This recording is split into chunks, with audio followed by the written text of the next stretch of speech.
का एक स्टेटमेंट छपा था, जो अपना घर नहीं संभाल सकता वो देश को क्या संभालेगा। ये पूरा गलत था। मेरे पास मेरे एक कार्यकर्ता आए थे और उन्होंने कहा कि मैं देश के लिए अपना जीवन देना चाहता हूँ। तो मैंने उनको पूछा कि आप क्या करते हो? बोले किराने का दुकान है, बंद हो गया। घर में कौन है? पत्नी है, बच्चे हैं।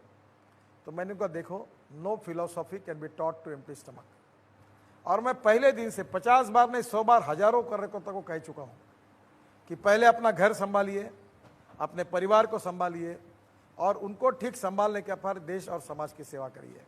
अगर अपना घर ठीक से नहीं संभाल सकते तो देश को कैसे संभालेंगे? अगर मैं देखो, मैं अगर आज राजनीति में हूँ, मैंने 17 लाख करोड़ रुपए के काम किए। कोई कॉन्ट्रैक्टर मेरे घर पे नहीं आया, कोई मिलने की आवश्यकता मेरे को नहीं पड़ी, क्योंकि मैं अपने खर्चों को, अपने गाड़ी, पेट्रोल, ड्राइवर सब खुद करता हूँ। दिल्ली में, मुंबई में मेरे घर पे लोग काम करते हैं, उनके तनख्वाह देता हूँ। मैं ईमानदारी से मेरा मिनिमम एक्सपेंडिचर कर सकता हूँ, इसलिए मैं ईमानदार हूँ। अगर ये आवश्यक खर्चे के लिए अगर मेरे पास पैसे नहीं होते तो लोग मुझे स्पॉन्सरशिप देने के लिए ढूंढते और मुझे खरीद लेते। मुझे खरीदने वाला कोई पैदा नहीं हुआ, इसका कारण मेरी आर्थिक स्थिति थी। देखिए, और इसलिए मैं सबको कहता हूँ कि पहले अपना घर ठीक संभालिए। अब आपको आश्चर्य होगा, इस चुनाव में मैं यहाँ आपके टीवी में ओपनली कह रहा हूँ, इस चुनाव में मैंने एक भी व्यक्ति को 1 रुपया चुनाव के लिए नहीं मांगा। और आपको आश्चर्य होगा कि आज ये घटना हुई। एक बड़ा इंडस्ट्रियलिस्ट है, मेरे पास आया और मुझे कहा कि मुझे चुनाव में मदद करना है। ऐसे 4-5 लोगों के साथ मेरे हादसा हुआ। मैंने कहा तुम काहे को मुझे मदद कर रहे हो? तुम्हारी हालत ही खराब है, तुम्हें ही नुकसान में गा रहे हो।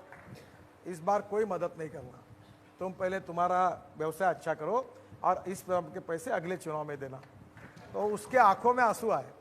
और आपको ताज्जुब होगा रजत जी, मैंने 5-7 लोगों को पैसा डोनेशन पार्टी को देने के लिए मना किया, क्योंकि मैं उन लोगों को अपने परिवार का चाहता हूँ। और मेरी इतनी इज्जत है कि अगर वो अच्छे स्थिति में आएंगे तो वो मुझे कहेंगे आप बताओ हमको क्या करना है, वो करेंगे। पर आज उनकी स्थिति अच्छी नहीं है, मैं जानता हूँ। और इनकी बुरी स्थिति में बेचारे बैंक का पैसा नहीं दे सकते। ऐसे स्थिति में उनके ऊपर मेरे चुनाव में कोई बोझा पड़े, ये बिल्कुल नहीं चाहता।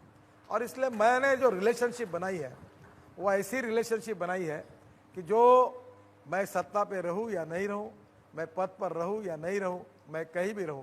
और एक बात भी मेरी पक्की है, मैं एक बार जिस आदमी का हाथ पकड़ लेता हूं, चाहे गड्ढे में जाए, दुनिया कुछ भी कहे, मैं नहीं छोड़ता। जिससे दोस्ती है उससे दोस्ती है।